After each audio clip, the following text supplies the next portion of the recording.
You will not be able to stay home, brother. You will not be able to plug in, turn on, and cop out. You will not be able to lose yourself on Skag and skip out for beer during commercials. You're in the gray zone.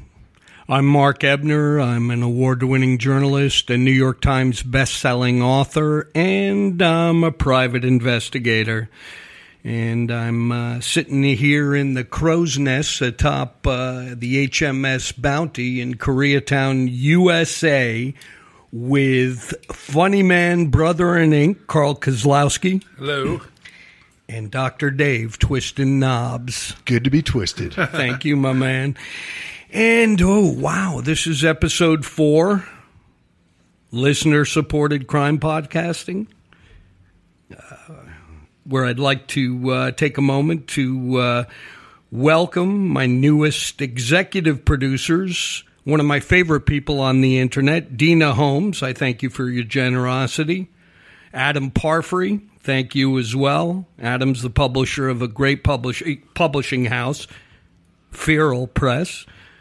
And my good friend and co-conspirator, Harry Ralston. Welcome.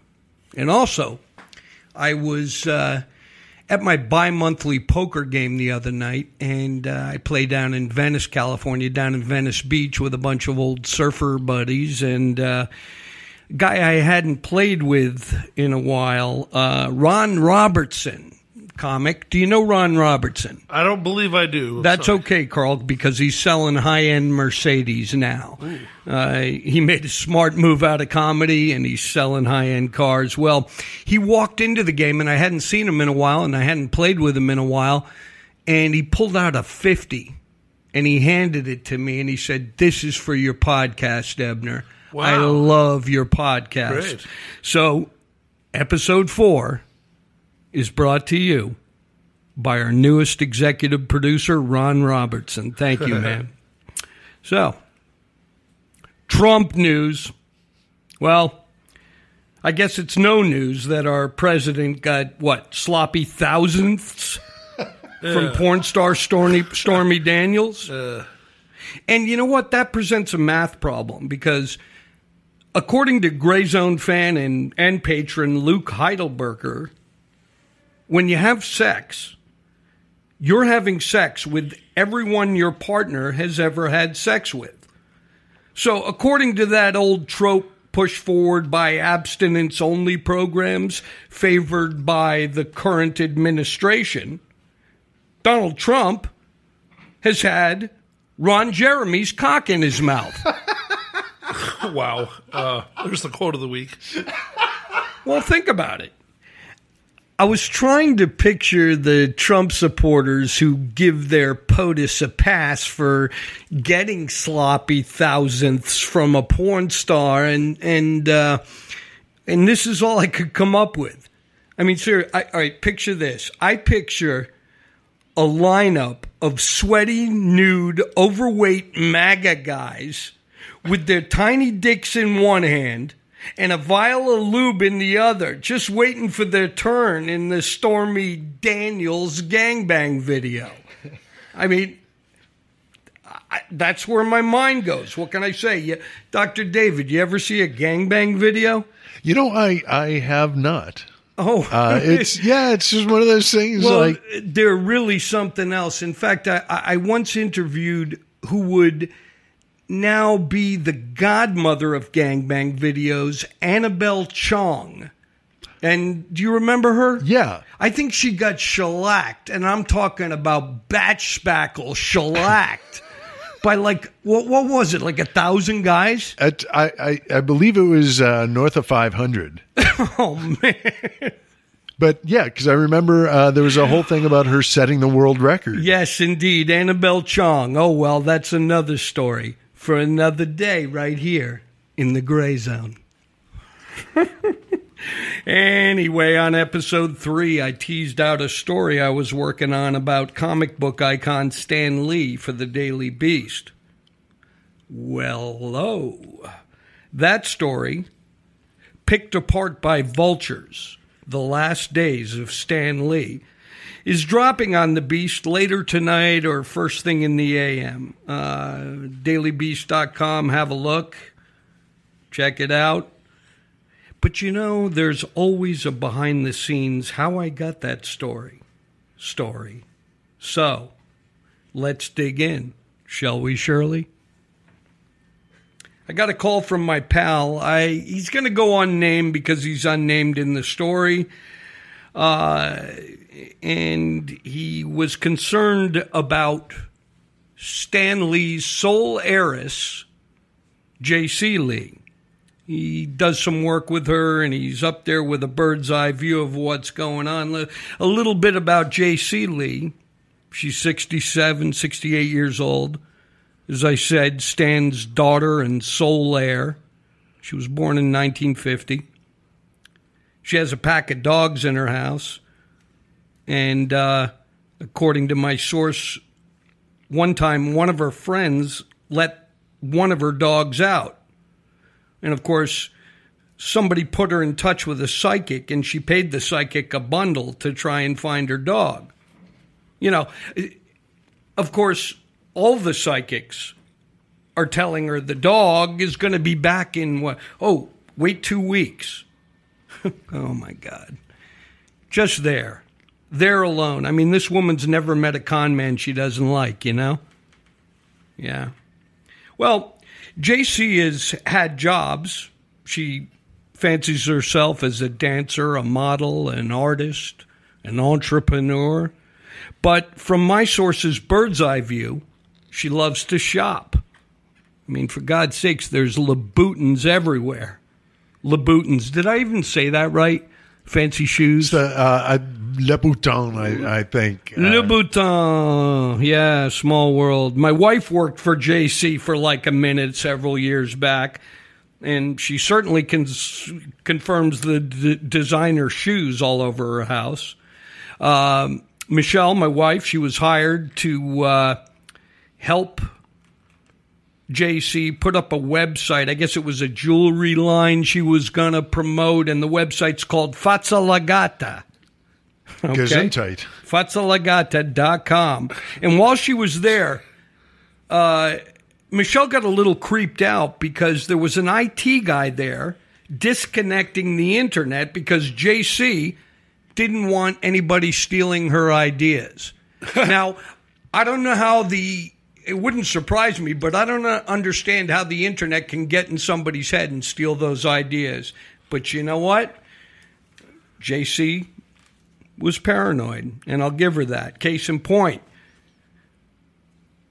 it's told to me that J.C. Lee actually thinks her idea for the movie Legally Blonde was stolen by Reese Witherspoon's dog. But, you know, this is coming from a woman who leaves a sticky note on her screen, on her laptop screen with all her passcodes on it. And about those dogs, dog psychics, are you beginning to get the picture here? Actually, you know what? When I think about it, I'd really like to smoke a fatty with J.C. Lee sometime. Anyway, enter con man Jerry Oliveris. Jerry Oliveris, the diminutive, middle-aged, peripatetic hustler and design maven for J.C.'s website. Oliveris is also the author of an aspirational memoir entitled My Life on the Red Carpet. He grew into the suit, that essentially recounts his journey from a small-town florist in Concord, California, to a celebrity wrangler of the likes of Kid Rock, Cuba Gooding Jr., and even Oprah. His website, have a look, http://jerryoliveras.com. It features videos of Stan Lee pimping his tell-all book. They look like hostage videos. Have a look and you tell me. How do we describe Jerry Oliveris up there in Stan Lee's camp? Well, he's always in tailored suits, everything monogrammed, everything is gold. He's a sycophant, but he's also charming, professional, and polite to the point where many people around him feel like it would actually be rude to call him out.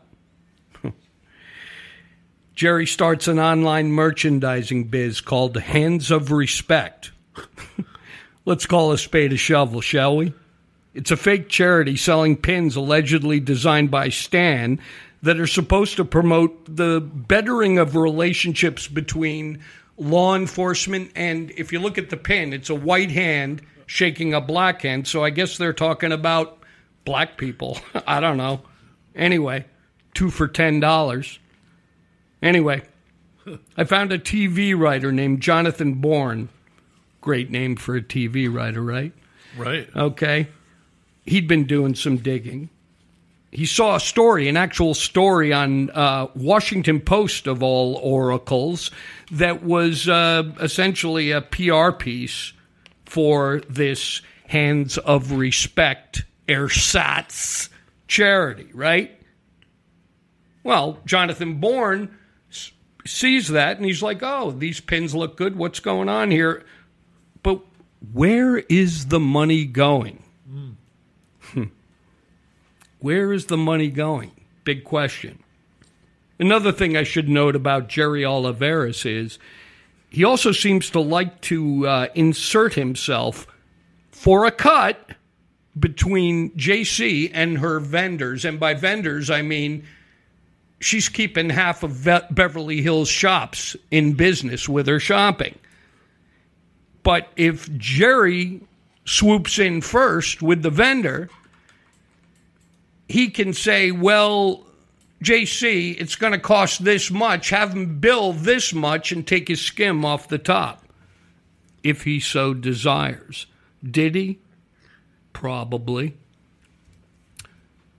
Also to note, during the time Oliveras allegedly managed to snag, I mean, this is incredible.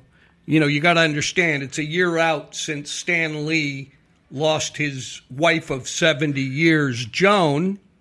He's now 95 years old, battling pneumonia from his bed up there in high up in the Beverly Hills. And what happens? Well, follow the money.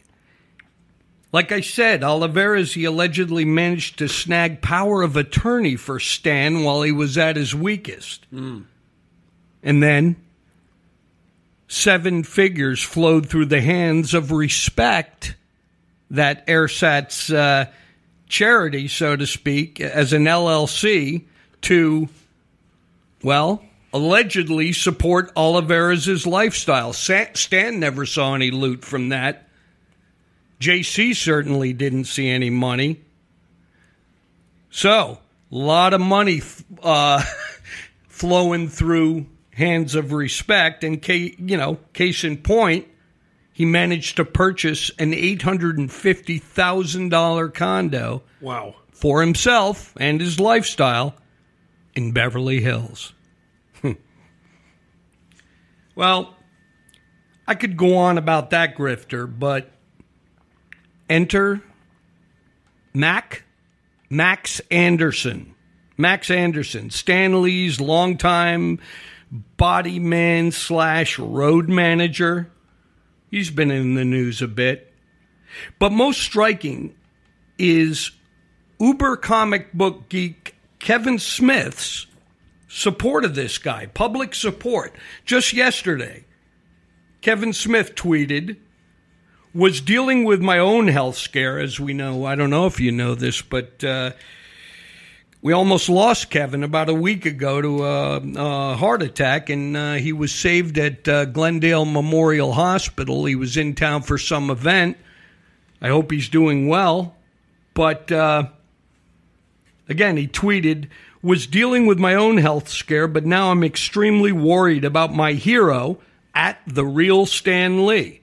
His buddy caretaker, Max, has been his Alfred / Jarvis for years, taking the absolute best care of Stan.